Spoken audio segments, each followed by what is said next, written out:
मसीह यीशु के बाबरकत और फतह में नाम आप सबकी सलामती हो। खुदावंद का शुक्र हो, खुदावंद की तारीफ हो, खुदावंद की तमजीद हो। अजीज़ों, हम खुदावंद का शुक्र अदा करते हैं आज के खूबसूरत दिन के लिए जो खुदावंद ने हमें मुहैया किया, और खुदावंद ने अपना फजल बख्शा और हम सबों को अपने बेटे और बेटियां बनाया। खुदावंद का हम शुक्र अदा करते हैं।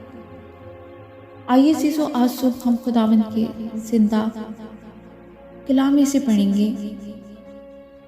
यीशु तूफान को थमा देता है।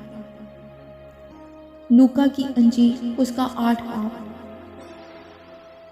फिर एक दिन ऐसा हुआ कि वो और उसके शागिर्द कश्ती में सवार हुए और उसने उनसे कहा, आओ झील के पार चलें। बस वो रवाना हुए, मगर जब कश्ती चली जाती थी तो वो सो गया और झील पर बड़ी आंधी आई और कश्ती पानी से भरी जाती थी और वो खतरा में थे। उन्होंने पास आकर उसे जगाया और कहा, आए साहिब, आए साहिब, हम हलाक हुए जाते हैं। उसने उठकर हवा को और पानी के जोरों शोर को झिड़का और दोनों थम गए और अमन हो गया। उसने उनसे कहा, तुम्हारा ईमान कहाँ गया?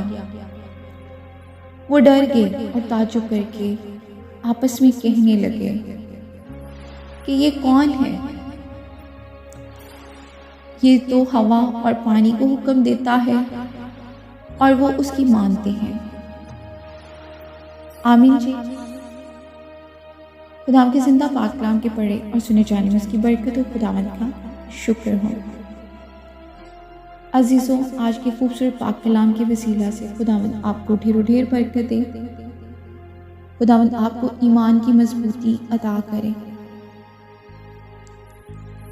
कि आप भी ईमान में कुछ भी खुदावंद से मांगेंगे अजीज़ों तो वो आपको मिल जाएगा, और खुदावंद के नाम से जो भी चाहोगे वो हो जाएगा। आमीन। ईमान के बगैर खुदावंद को पसंद आना नामुमकिन है। खुदावंद आप सबको ईमान की मजबूती अता करे। आमीन जी। God bless all of you.